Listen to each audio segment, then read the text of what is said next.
গত 1.5-2 বছর থেকে চেষ্টা করতেছেন তুলে ধরার জন্য। হয়তো বা কথা ওইভাবে বলতে না পারার কারণে কিছু মানুষ যারা কিছু করতে পারে না তারা অবশ্যই এটা নিয়ে সমালোচনা করবে, কিন্তু আমি আমার দৃষ্টিকোণ থেকে দেখছি যে এটা আসলে তার প্রচেষ্টা। এবং আজকে যে ভাইরাল হয়েছেন এবং আমাদের এলাকার একটা সালাম ভাইয়ের কাছে সালাম ভাই গো না না বক্তব্য নয় সকালে বার্তা দিয়ে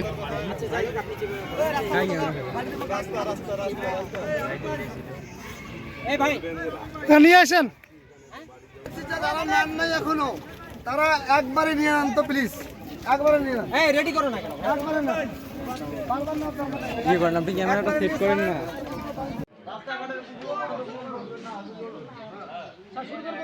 হ্যাঁ আসে না হ্যাঁ